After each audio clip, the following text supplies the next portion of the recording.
Out with the old, in with the new. DOF Secretary Ralph Recto, a jack of all trades in the world of public service and politics, takes over as the new Executive Secretary of President Bongbong Marcos. And though he despises the title Little President, history agrees with the description. Hello, Philippines. I'm Bush Serrano. Welcome to the Fourth Estate. Marami masyadong dapat pagkaabalahan ng Pangulo ng Pilipinas para maisip, let alone magawa ang lahat ng dapat. That's why naandyan ang Executive Secretary or ang tinatawag nilang the Little President. Ano ba ginagawa ni Little President? At bakit sa lahat ng posisyon sa gabinete, tila yata siya ang pinakamatayog, pero pinakamabilis naman mawala ang liwanag. Case in point, the former Executive Secretary. In politics, proximity to power is the benchmark of one's status, but flying too close to the sun may burn your wings, as the story of Icarus in the Greek mythology found out too late. Sa isang nobela ni Jose Rizal, inihambing niya ang mga matataasang lipad sa isang gamo-gamo na nasunog dahil sa labis nitong tuwa sa ganda ng apos ng kandila. Two stories, one ending. Ang sabi nga ni Machiavelli, ukol dito, huwag masyadong magaling. Never, never outshine the master. So bakit natin pinupunteriya ang Executive Secretary, gayong may mga department secretaries naman? Well, simply put, the Executive Secretary, by law and acclamation, is the alter ego of the President of the Philippines. Kaya, lahat halos pwede niyang pasukin.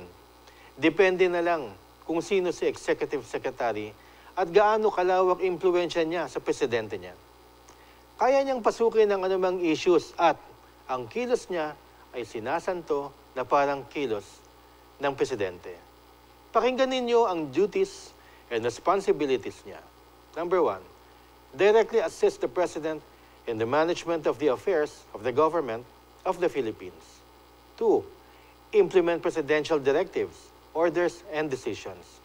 3, decide for and in behalf of the President, matters not requiring presidential attention. 4, exercise supervision and control over various units and agencies under the office of the President, etc., etc. Again, medyo vague, but very powerful. Depende na lamang kung sino ang uupo. Because for every position, profession or career, the position depends on the man who holds it. And I believe, if you truly want to make a difference in people's lives, you are the only one who could define and redefine your office.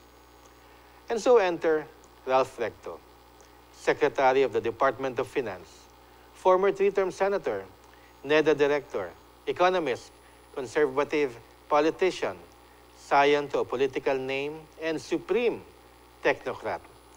Will he be what President Bongbong Marcos is looking for?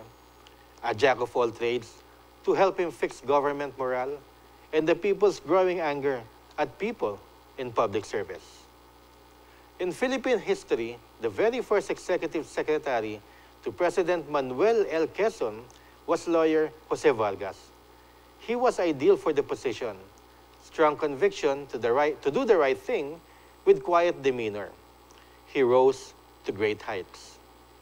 Fred Ruiz Castro, Executive Secretary to President Ramon Magsaysay, became Supreme Court Justice.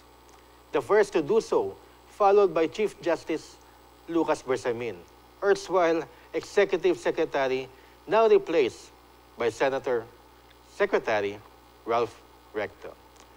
In the great halls of the Philippine Senate, former Executive Secretaries Ernesto Maceda, Franklin Drilon, and Edgardo Angara all became President of the Philippine Senate. While former Executive Secretary Teofisto Gingona went on to become Vice President of the Republic, the second highest position reached by the Little President. Manuel Rojas is the only Executive Secretary to become President of the Republic. The former Executive Secretary Lucas Bersamin, who surprisingly, as former Chief Justice of the Supreme Court, took the job many considered a downgrade of his status, replacing the high-flying but short-lived stint of attorney Vic Rodriguez. Yan ang local version natin ng Game of Thrones.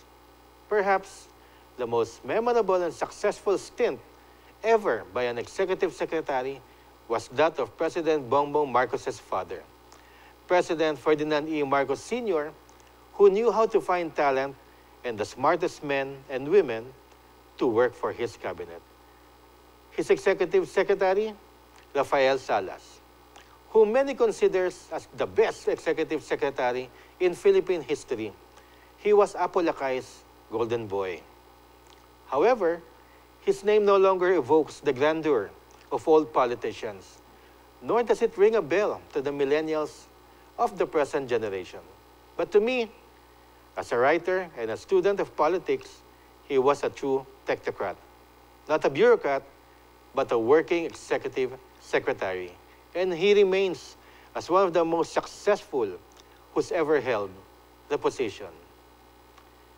For me, during my time, the best executive secretary was the little-known congressman from Pangasinan who was making waves in Congress. That was Oscar Orbos, who was a brilliant Cory Aquino executive secretary. Like Salas, Orbos was a technocrat. Both have brilliant minds and the capacity to move government stagnancy and political pieces. Ang problema, pareho silang sumikat masyado. At doon na nga sila tinira ng sarili nilang mga kasama sa gabinete at administrasyon. Recto is a technocrat. Could he become the golden boy of another Marcos in Malacanang?